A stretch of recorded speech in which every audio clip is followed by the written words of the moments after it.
وادی سندھ کے عظیم المرتبت شاعر شاہ سائیں عبداللطیف بھٹائی کا شمار صوفیوں کے ان عظیم المرتبت قبیلے سے ہوتا ہے جو ساری عمر امن اور آشتی، رواداری اور بھائی چارے اور احترام انسانیت کا پیغام دیتے نظر آتے ہیں۔ ان کا تعلق اس قبیلے سے ہے جو خلق خدا کے غموں کو اپنا غم سمجھتے ہیں اور ان کو محبت کا سائبان عطا کرتے ہیں۔ شاہ عبداللطیف بھٹائی خوبصورت شخصیت کے مالک تھے۔ ان کی شکل و صورت اور سج دھج کے بارے میں بتایا جاتا ہے کہ وہ شکل جمیل اور درمیانے قد کے تھے، ناک نقشہ دلکش، لباس میں سادگی، اکثر سیاہ رنگ کی کفنی پہنتے تھے، سر پر سفید رنگ کی ایک سفید اور دراز ٹوپی ہوتی، ہاتھ میں ایک تسبیح جس کے دانے بڑے اور موٹے ہوتے تھے۔ شاہ عبداللطیف کی ولادت 1690 میں حیدرآباد سندھ سے 40 کلومیٹر دور موجودہ مٹیاری ضلع کے قصبے حالہ حویلی میں ہوئی۔ کچھ محققین نے جائے پیدائش کا نام سوئی کندر اور کچھ نے بھیم پور لکھا ہے۔ شاہ لطیف کی ابتدائی تعلیم خانگی ماحول میں ہوئی۔ آپ نے والدہ سے عربی اور والد سے فارسی اور سندھی کی تعلیم حاصل کی۔ 5 یا 6 سال کی عمر میں آپ کو اخوند نور محمد کی مشہور درسگاہ میں تحصیل علم کے لیے بھیج دیا گیا۔ ان کو جو تعلیم ملی وہ بھی اندازہ ہے کہ اس وقت کی مکتبی تعلیم کا کہا جاتا تھا۔ وہ آج کل کے ہائی اسکول تک ہم کہہ سکتے ہیں کہ تھی، وہ مکتبی تعلیم ملی، یعنی کہ قرآن شریف، سمپل عربی، آیات اور فارسی، یہ تعلیم ان کی تھی۔ جن دنوں شاہ عبداللطیف نے جوانی کی منزل میں قدم رکھا تو ایسا واقعہ پیش آیا جس نے آپ کی شاعری اور شخصیت پر گہرا اثر ڈالا۔ علاقے کے جاگیردار مرزا مغل ارغون کی جوان بیٹی سیدہ خانم بیمار پڑیں۔ دعا کے لیے شاہ حبیب علیہ الرحمہ کو بلایا گیا۔ شاہ حبیب بیمار تھے، انہوں نے اپنے بیٹے شاہ سائیں عبداللطیف بھٹائی کو دعا کے لیے بھیجا۔ شاہ سائیں نے سیدہ بیگم کی نفس پر ہاتھ رکھا اور یوں زندگی کا ایک نیا دور آغاز ہوا۔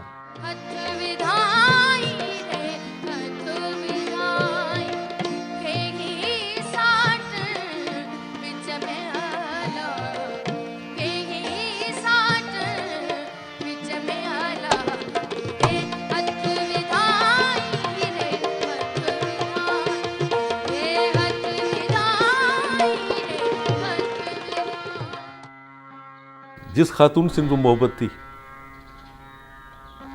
جن کے بارے میں مشہور ہے کہ ان کی وہ یہ چھنگلی جو ہے وہ پکڑ کر انہوں نے کوئی دعا مانگی تھی تو وہ خاتون تو ٹھیک ہو گئی، لیکن خود وہ ایک چھنگلی کو چھونے سے ان کے وہ خود ایک وجد میں اس میں وہ چلے گئے۔ مغل بیگ کو شاہ لطیف کی یہ بات ناگوار گزری۔ وہ شاہ سائیں کا دشمن بن گیا اور اتنا پریشان کیا کہ شاہ حبیب اور گھر والوں کو گاؤں چھوڑنا پڑا۔ شاہ لطیف پر اس واقعے کا بہت گہرا اثر ہوا۔ گھر چھوڑ کر یوگیوں اور سنیاسیوں کے ساتھ 3 سال تک دشت نوردی کرتے رہے۔ ایک اندازے کے مطابق شاہ صاحب کا کچھ کا سفر حیدرآباد سے شروع ہوا۔ روایات کے مطابق کچھ اور جوناگڑھ کے تیرتھوں کے لیے قافلے یہاں سے نکلتے تھے۔ شاہ صاحب نے بھی قافلے کے ساتھ بدین سے نکل کر لکھپت بندر سے اپنے سمندری سفر کا آغاز کیا ہوگا۔ اس سمندری راستے کی دوسری منزل دوارکا ہے۔ پور بندر سے مشرق میں جوناگڑھ کا شہر ہے جو بھٹائی کے سر سورٹھ کا محور ہے۔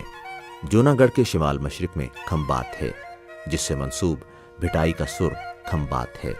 ہنگلاج کے لیے شاہ صاحب نے ٹھٹھا سے ملیر ندی اور بندر کے راستے کا سفر کیا۔ کراچی سے ہنگلاج 275 کلومیٹر دور ہے۔ بھٹائی نے شمال کی طرف ملتان تک سفر کیا۔ سیون سے لاہوت قلندر کے عرس کے بعد لال باغ سے سفر شروع کیا اور جھانگارا ندی پار کر کے لاہوت پہنچے۔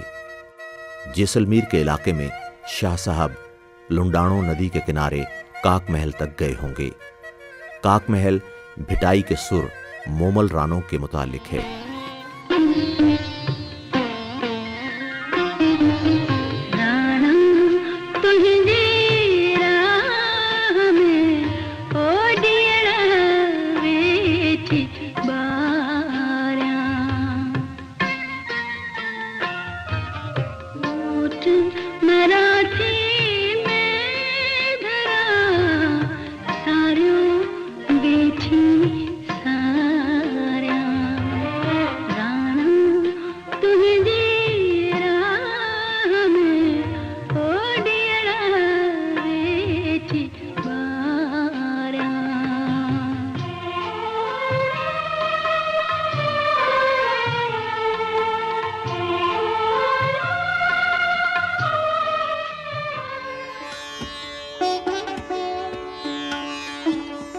سندھ کے علاقے لاڑ کے سفر کے دوران ایک روز ٹھٹھا پہنچے۔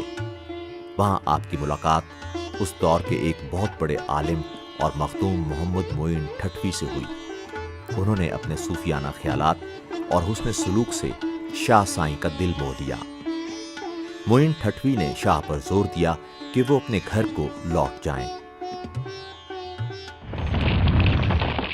کچھ عرصے بعد کوٹڑی مغل میں ایک سرکش قبیلے سے مغل بیگ کی جنگ ہوئی، جس میں ان کے خاندان کے تمام مرد مارے گئے اور صرف ایک چھوٹا بچہ اور چند عورتیں رہ گئیں۔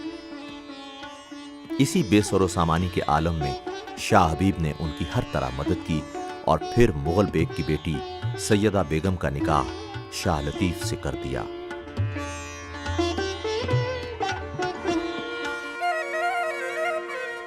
ازدواجی زندگی میں منسلک ہونے کے بعد شاہ نے کوٹڑی سے 4-5 کوس دور ایک پرفضا لیکن غیر آباد جگہ کو اپنا مسکن بنایا۔ یہ جگہ اس زمانے میں ریت کے اونچے اونچے ٹیلوں پر مشتمل تھی۔ شاہ نے اسے ایک خوبصورت بستی میں تبدیل کرنے کی کوشش کی۔ اسی پرفضا مقام کو بھٹ شاہ کے نام سے یاد کیا جاتا ہے۔ اس ریت کے ٹیلے کے نزدیک صاف پانی کا تالاب ہے جس کو کراڑ جھیل کہتے ہیں۔ پرخلوص مریدوں اور عقیدت مندوں نے آپ کا ہاتھ بٹایا۔ دور دراز علاقوں سے بے شمار موسیقار، سادھو، سنیاسی اور درویش فقیر آنے جانے لگے۔ رفتہ رفتہ یہ چھوٹی سی بستی مرجع عام و خاص بن گئی۔ تنہائی پسند وہ ہوتا ہے جو میڈیٹیٹ کرتا ہے، جو سوچتا ہے اس ایک کے بارے میں۔ وہ تنہائی پسند تھے، اور وہ حجرہ جس میں ان کی ڈیتھ ہوئی ہے، اور وہاں وہ گھنٹوں کی کیا، وہ تو دن اور ہفتوں وہاں غائب ہو جاتے تھے اندر جا کے۔ جیاں سے کھوہی انار وہن واری گاڈواں ہیڑو پریاں دھار نمبیاں نمبیریاں سن نمبرے نمبیریاں سن نمبرے مالا لاہاں جے نچتاں آلا ان موسراں آلا ان موسراں۔ وفات سے 21 دن پہلے شاہ صاحب نے مکمل گوشہ نشینی اختیار کی، حتیٰ کہ خورد و نوش سے بھی بالکل بے نیاز ہو گئے۔ ایک دن غسل سے فارغ ہو کر اپنی چادر اوڑھی اور عقیدت مندوں کے جمگھٹے میں آئے، محفل سماع کے انعقاد کا اشارہ کیا اور خود مراقبے کے لیے حجرے میں چلے گئے۔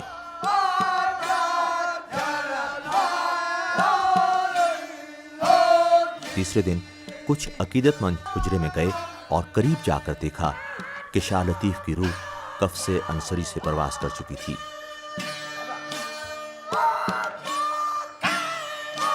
عام مورخین اور محققین تاریخ وفات 14 ماہ صفر 1165 ہجری 1752 عیسوی بتاتے ہیں۔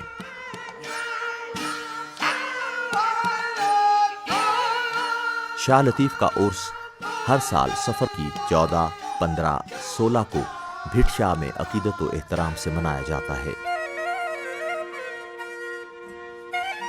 شاہ لطیف نے جس دور میں جنم لیا وہ جاگیردارانہ نظام کے عروج کا دور تھا۔ یہ وہ زمانہ تھا جب سندھ میں مغلیہ دور زوال پذیر تھا اور کلہوڑا خاندان کی بلند اقبالی کا ستارہ طلوع ہو رہا تھا۔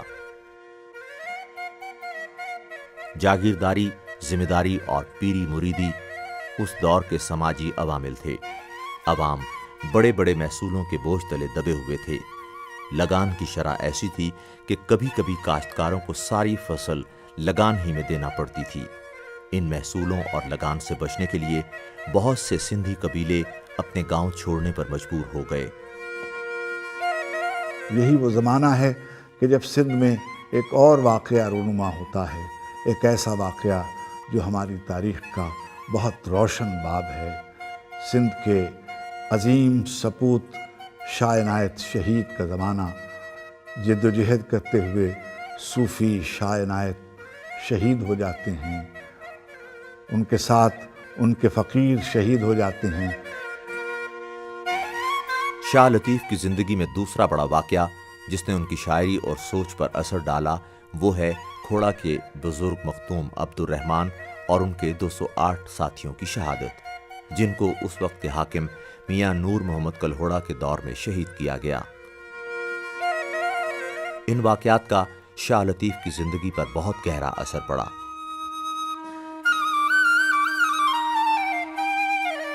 ویا جے امی کڈے منہ کاؤ ڈئی، تن سپوں سوجھے کٹھیوں پاتاراں پیہی، پسندہ سئی امل اکھرن سی۔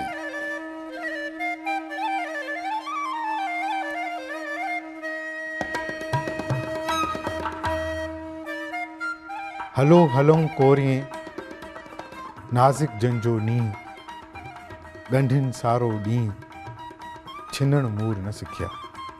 شاہ سائیں جولاہے کو محبت اور رواداری کی علامت کے طور پر پیش کرتے ہوئے کہتے ہیں کہ اگر تم نے محبت سیکھنی ہے، تعلق قائم کرنے کا طریقہ سیکھنا ہے تو جا کے جولاہے سے سیکھ، جو سارا دن دھاگوں کو جوڑتا رہتا ہے، توڑنا اس نے سیکھا ہی نہیں۔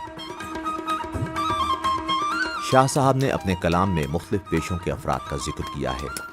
ان افراد اور ان کی پیشہ ورانہ محنت اور مشقت سے شاہ نے روحانی رموز اور نکات کے طور پر جو کام دیا ہے، اس سے قطع نظر ایک بڑے کام کی ابتدا یہ بھی ہے کہ اس دور کے معاشرتی عوامل کا بہت کچھ علم ہو جاتا ہے۔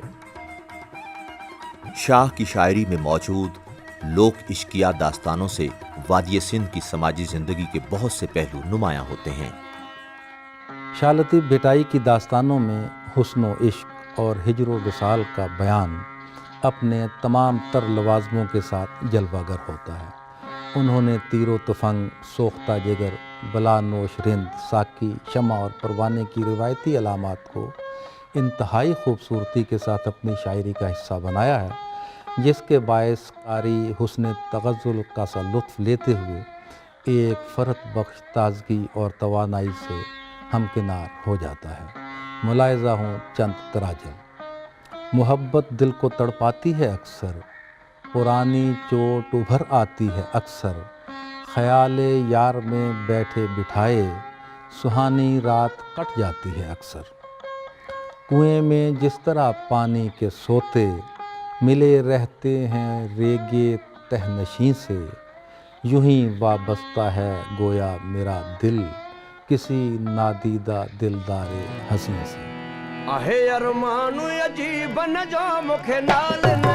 سسی سے مخاطب ہو کے شاہ سائیں فرماتے ہیں، تتیہ تھدیہ کا کانے ویل بہن جی، متاں تھے اوندا پیر نہ لہیں پھریں جو۔ کہ اے سسی، تم بیٹھی نہ رہو، اگر تمہیں منزل حاصل کرنی ہے تو نہ گرمی کو دیکھو، نہ تپتے صحراؤں کو دیکھو، اور اپنے پنوں کو حاصل کرنے کے لیے ریگستانوں اور سنگلاخ چٹانوں کا سفر کا آغاز کریں۔